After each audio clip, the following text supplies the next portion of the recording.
मानवर के यादव साहब के सीख को जो उन्होंने बताया है कि मैं मानवर के यादव साहब की सीख को और अपने माँ के दूध को शर्मिंदा नहीं करूंगा और जिंदगी भर जीवन पर्यंत उनके पद चिन्हों पे चलता रहूंगा।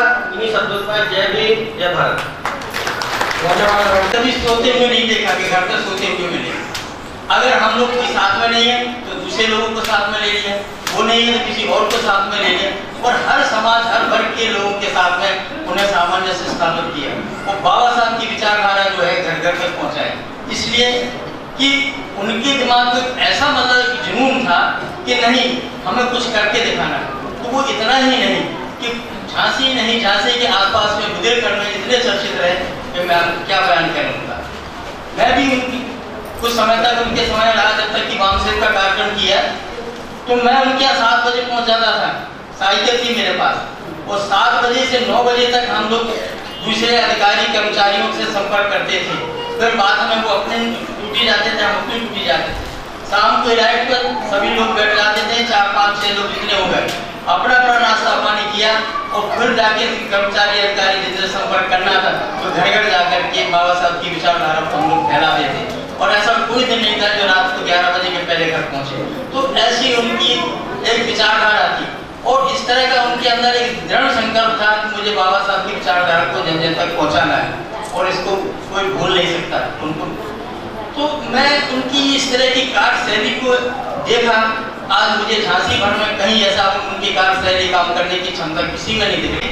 बारे में चर्चा की जाए तो समय बहुत लगेगा, इसलिए मैं थोड़े में ही बात करना चाहता हूँ कि वह वास्तव में बहुत महान व्यक्ति थे और उन्होंने बाबा साहब की विचारधारा को पूरे बुंदेलखंड आसपास के इलाकों में पुरई की यूनिट खोला, जमाना की खोला, ललितपुर की खोला, जाने ग्वालियर में जगह जगह जाकर के उन्होंने यूनिट खोले और वामसेन की विचारधारा को फैलाया, बाबा साहब की विचारधारा को फैलाया।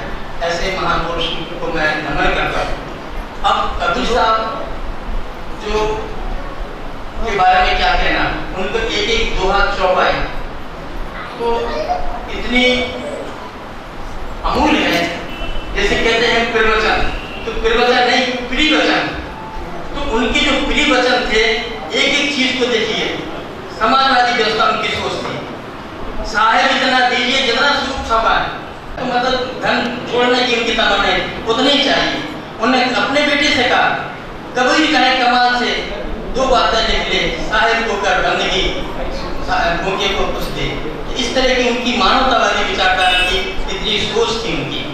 अंधविश्वास के बारे में कैसे मर गया, इसलिए ये जो तुम आडम्बर में पढ़ते हो हम घंटरिया बजाएंगे, ये करेंगे, उससे हमारे से दूर हो जाएंगे या हमारे कल्याण नहीं कर नहीं है। बल आपने श्रमजीवी थे, खुद कमा के खाने और दूसरों को खिलाने वाले थे, ऐसे हमारे गुरु कबीर साहब। तो आप उनके बारे में क्या कहना है?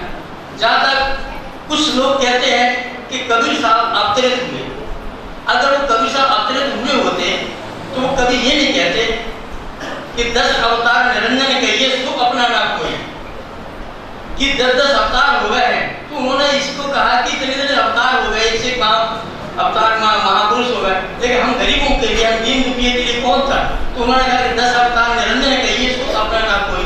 ये उनके दिल की पीड़ा थी, हमारे छोटे दलित और मतलब वंचित लोगों के लिए इस तरह की उनकी सोच थी। तो उसमें कहा है कि ये साधु इन दोनों राय न पाए, इन दोनों को हिंदू मुस्लिम हो गए, इन दोनों ने कोई मतलब इनको सही रास्ता नहीं मिला, अपनी अपनी बात करते हैं। तो इस तरह से कबीर साहब ने बहुत ही अच्छे ढंग से लोगों को जगाने की कोशिश की। बहुत सी उनकी वो चीज है, ये अभी हमारे इसमें 2 पंथ चल रहे हैं, एक तो पारगी पंथ है और एक धर्मदास जी का पंथ। माफ करना जो कि धर्मदास जी को मानने वाले उनसे माफी चाहता हूँ। तो कबीर साहब ने हमेशा मूर्ति पूजा का खंडन किया। उन्होंने कहा पत्थर पूजे हक मिले तो मैं पूज पहा, तो उन्होंने मूर्ति। लेकिन अभी इनमें यह है कि इन्होंने लेकर के तमाम तरह के आरती पूजा और पान परवान जैसे वो निकाले हैं। तो ये हमने संत विवेकदास जी के लेख को पढ़ा, उसमें ये बताया किस किस तरह का वो होता है। कबीर साहब जिंदगी भर अपने अंधविश्वास के खिलाफ लड़ते रहे और आज हमारा एक समुदाय ऐसा है जो वहीं धकेल करके हम अंधविश्वास की वो ले जा रहा है। तो साथियों, ज़्यादा बात न कहते हुए, कहने को तो बहुत कुछ है, लेकिन मैं इतनी बात समाप्त करने के पहले सभी गुरुजन, मंचासीन सभी लोगों को प्रणाम नमन करता हूँ और मुझसे गलती हो तो माफ करना। धन्यवाद साथी, चूँकि समय अभाव के कारण ही हम वक्ताओं से अनुरोध कर रहे हैं कि आगे हमारे बीच में काफी संत कबीर साहब के चरणों में श्रद्धा सुमन, परम पूज्य बाबा साहब डॉक्टर B.R. अम्बेडकर साहब के चरणों में श्रद्धा सुमन और हमारे राजनीतिक गुरु एवं हमारे प्राणस्रोत परम आदरणीय पूज्य K.R. शशि साहब के चरणों में श्रद्धा सुमन और इस कारवा को लेकर के चल रहे मैं मंच पे विराजमान सम्मानित सभी संतों के चरणों में श्रद्धा सुमन और इस कारवा को लेकर चल रही मेरी बहन पुष्पा गौतम को भी नमन। आप सब बाबा साहब और कबीर साहब को मानने वाले सभी मेरे मित्रों और हमारी मातृशक्ति बहनें, साथियों, K.R. शशि साहब को बहुत ही श्रद्धांजलि एवं उनको आत्मा से पूरी श्रद्धा के साथ उनके लिए श्रद्धा सुमन। मैं शशि साहब की एक दो बातें जो कबीर साहब की बात को हमेशा बोला करते थे कि कबीरा ठाड़ो गल में ले लुटिया हाथ जो घर भूखे आपनो चले हमारे साथ। जे शशि साहब द्वारा हमें उन्होंने अपने शिष्यों को बताई, तो एक छोटी सी बात मैं शशि साहब की आपके बीच करना चाहता था, क्योंकि जो उनका उद्देश्य था, जो उनका एक जीवन परिचय था, जो उन्होंने अपने जीवन में जो किया है, वो मैं आपको बताना चाहता हूँ शशि साहब क्या चाहते थे। देश साथियों, इस देश के अंदर जब आजादी है, इस देश जब देश हमारा आजाद हुआ तो दो संस्थाओं को गठन हुआ। परम आदरणीय पूज्य श्री शशि साहब का ये हम लोगों को एक संदेश था, हमें वो बताते थे कि इस देश के अंदर जब आजादी आई तो दो संस्थाओं का गठन हुआ। नंबर 1 राजनीतिक संस्था, नंबर 2 सरकारी कर्मचारी, सरकारी संस्था। और इन दोनों संस्थाओं का, इन दोनों संगठनों का काम था जनता की सेवा करना।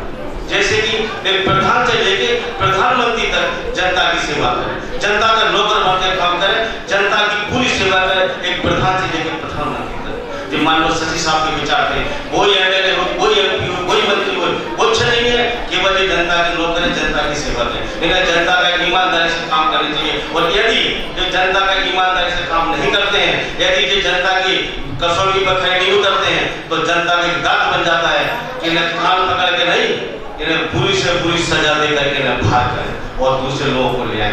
साथियों, ये बात पूरी की पूरी लोकतंत्र पे लागू होती है। दूसरी बात शशि साहब बात कहते थे, किसी देश के अंदर एक चपरासी से लेकर के और IAS तक, एक चपरासी से लेकर के और IAS तक, जो IAS देश की बहुत बड़ी पोस्ट मानी जाती है, ये दोनों भी जनता की सेवा है। चाहे इंजीनियर हो, चाहे डॉक्टर हो, चाहे गैजेट ऑफिसर हो, चाहे तहसीलदार हो, चाहे SDM हो, ये जनता की सेवा है। यदि ये जनता की सेवा सही तरीके से नहीं करते, खड़े उतरते हैं, तो इनको भी जनता को सबक सिखाना चाहिए। ये बात बाबा साहब ने अपने संविधान में की है, ये बात बाबा साहब ने अपने संविधान में की है। संविधान की ताकत को पहचानो और इस लोकतंत्र को समझो। मेरे साथियों, यदि आपने संविधान की ताकत को समझ लिया और लोकतंत्र को आपने पहचान लिया, तब तो K.R. शशि साहब को श्रद्धा सुमन की जाए, अन्यथा बेकार है। भाषणबाजी होती आई, भाषणबाजी होती रहेगी, इससे कोई काम चलने वाला नहीं, इससे कोई काम बनने वाला नहीं है। हम सबकी जिम्मेदारी है इस समाज के बीच में जाकर के इस समाज को तैयार करें, समाज को जागृत करें। इन्हीं चंद शब्दों के साथ मैं अपनी वाणी को विराम देता हूँ। जय भीम, जय भारत, जय मानव शशि। निर्वाण दिवस के मौके पर इस सभागार में मंच पर उपस्थित परम श्रद्धेय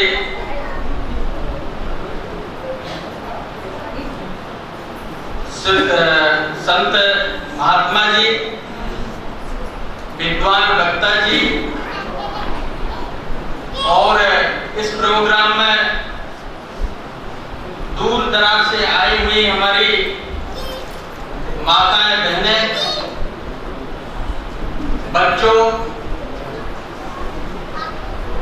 सम्मानित भाइयों, विद्वान बामसेठ के जो हमारे पूज्य शशि साहब के पीरियड में कंधा से कंधा मिलाकर चलने वाले बामसेठ के परम आदरणीय विद्वान साथियों और शशि साहब के इस कारमा को आगे बढ़ाने वाली हमारी परम आदरणीय बहन डॉक्टर पुष्पा गौतम साहब एवं बच्चों, साथियों, इस मौके पर मैं ज्यादा लंबी चौड़ी बात न करते हुए चंद लाइनों में अपनी बात समाप्त करना चाहूंगा। एक उर्दू के शायर ने कहा था, हजारों साल नरगिस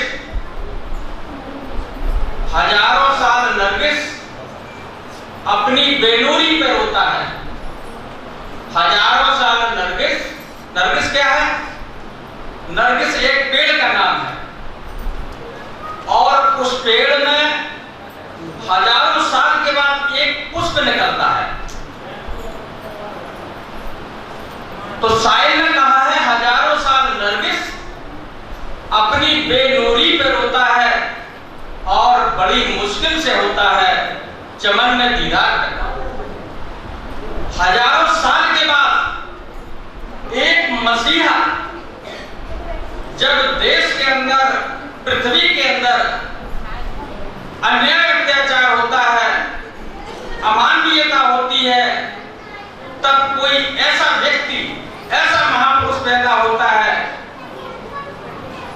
और वो महापुरुष पैदा होते ही चमन में दीदार पैदा होता है, यानी बाहर आती है।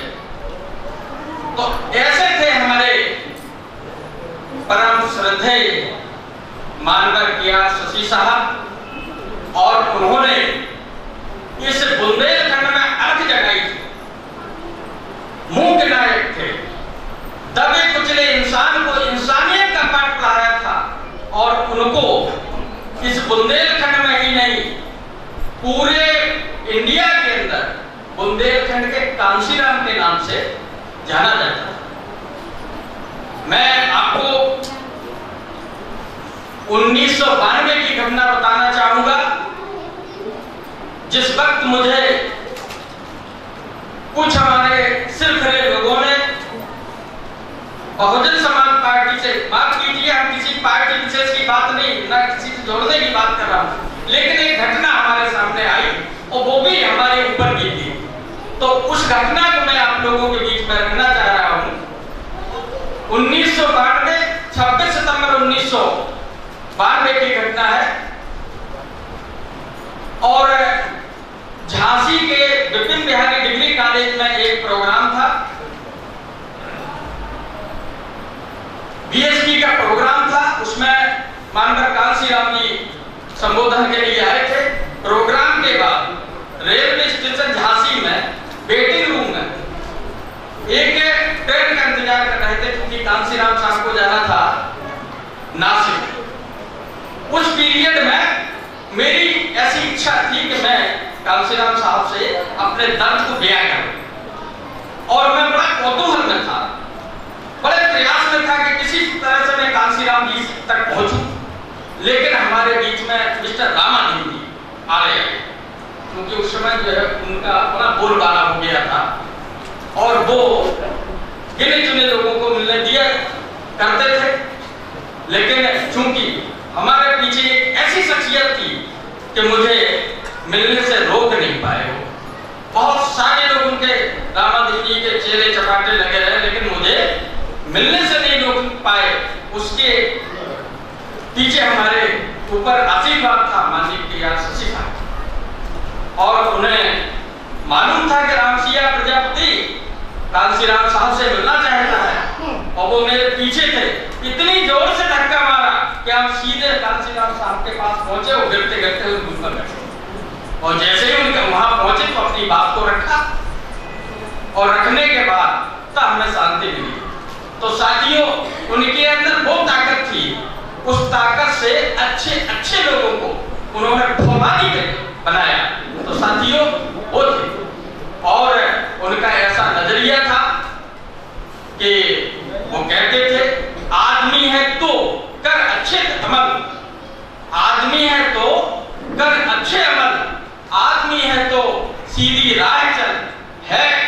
कानून कुदरत का कर तेरे कामों के मिलेंगे अच्छे।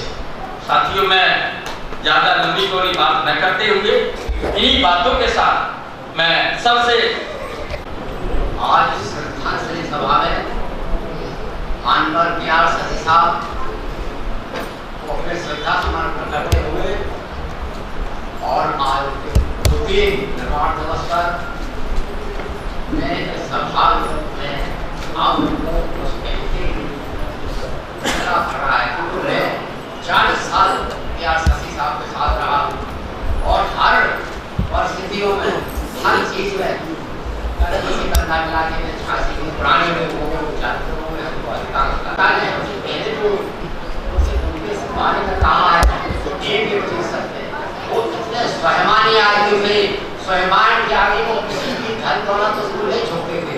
मानवर कांशीराम के साथ जो टीम तैयार होने लगी थी, मेरे साथ मेरा टीम उन्होंने छतरपुर सागर ये पूरा मानवर तहसील सती साहब ने ही तैयार कराया था और हम लोग सत्ता के नजदीक भी शशि साहब की वजह से 2003 में मध्य प्रदेश में पहुंच गए थे, लेकिन कुछ घटनाक्रम ऐसा चला कि मानव शशि साहब की और हम लोग की मेहनत बेकार हो गई। लेकिन वो चीज आज से हवा है, इसलिए हमें यहाँ बातें नहीं कहना चाहिए, वो राजनीतिक बात हो जाती है।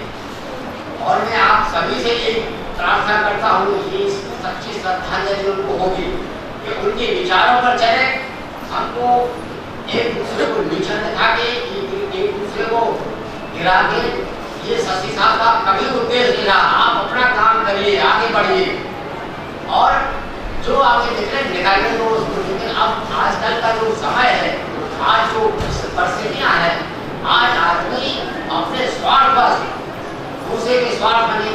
जैसे साहब ने बोला, भैया जी ने भी बोला कि एक कलेक्टर एक चपरासी को बाबा साहब ने समझाया जो चीज थी वो केआर शशि साहब के अंदर कूट कर गए और संविधान के ना वो कभी कोई स्टेप नहीं लिए और ये चाहते थे कि हमारे सभी साथी, हमारे सभी लोग अपने स्वाभिमान के लिए जान भी देना पड़े तो पीछे नहीं हटना चाहिए। और केआर शशि जी कभी भी किसी के हित के लिए कोई स्टेप नहीं लेते, चाहे उनका विरोध हो, विरोध तो होता ही है, राजनीति में विरोध होता है, विरोध होता सब होता रहा। जैसे अभी मेरे साथी ने कहा राम मंदिर बाबू, मैं कांग्रेस में सत्ता में था, मध्य प्रदेश के मुख्यमंत्री अर्जुन सिंह जी का जिले का प्रतिनिधि था, मेरे यहाँ बाबा साहब की स्टेज फुलवाड़ी में लगी, वहाँ का सांसद और विधायक ने उसका विरोध किया। मैंने मन बनाया कि मैं कांग्रेस छोड़ दूंगा। जब हमने केंद्रीय मंत्री मुखर्जी साहब का दो बार कैंसिल हुआ, तीसरी बार मैंने बाबा साहब की स्टेज बराबर के लिए घर दिल्ली गए, कलेक्टर के मीना थे, उन्होंने कहा हरिद्वार साहब आप जाइए, केआर शशि साहब भी मेरे साथ में थे, कलेक्टर से मिले हम लोग, तो उन्होंने कहा सीधा मुखर्जी साहब से दिल्ली जाकर के बात करिए और दिल्ली से फिर मुखर्जी साहब ने तोड़ दिया, मुझे आपके साथ तो बताया हम लोगों ने कहा सांसद विधायक बाबा साहब का कोई व्यक्तिगत पार्टी का काम नहीं है, वो सामूहिक सबके लिए थे, सबके लिए थे, सबके लिए किया है। और तीसरी बार उन्होंने 19 अप्रैल का प्रोग्राम दिया, तो हमारा 14 अप्रैल को होना था, 19 अप्रैल को हुआ और वो बुंदेलखंड का ऐतिहासिक था। सेक्शन 34 की हमारी स्टेज पर है, सेक्शन 34 की एक हिस्ट्री मालूम है और उस टाइम में हमारे पुराने साथी हो तो सबको मालूम है और मैंने जानते थे सबको वोट किया। उस बार इस बार हम लोगों ने रामाधेव बाबू से रिश्ता हुआ, मेरा कहा जो अपनी पार्टी छोड़ दिया, मैंने कांग्रेस छोड़ी। जी के कहने पर कांग्रेस छोड़ दी।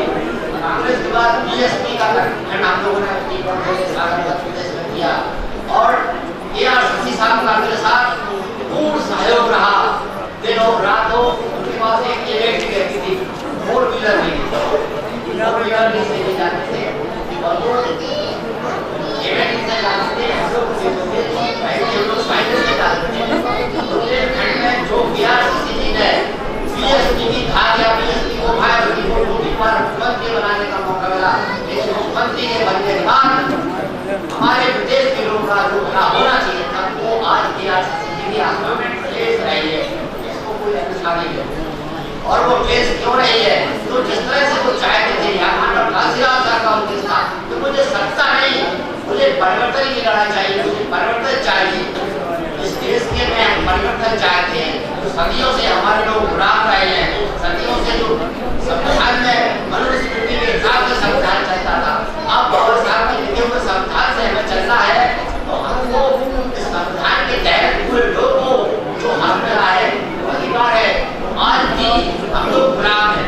कुछ लोग आजाद हैं, बाबा साहब के हिसाब से आज भी हम लोग गुलाम हैं। मैं अपने बात को ज्यादा नहीं बढ़ाया, महानुभाव की बात सुने कि जिससे कुछ होगा नहीं तो हमारा शशि साहब के बारे में हमें बोला था। शशि साहब की ये बात बता रहा हूँ, और शशि साहब ने ही पूरे बुंदेलखंड में नहीं, पूरे भारत में केवल मानवर साहब के साथ चलने वाले रहे। और मानवर काशीराम साहब जितना विश्वास है बुंदेलखंड का शशि साहब का करते थे, और माननीय बसंती राम बाबू जी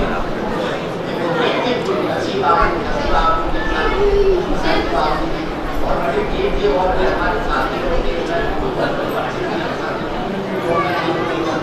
ज़्यादा नहीं समय है।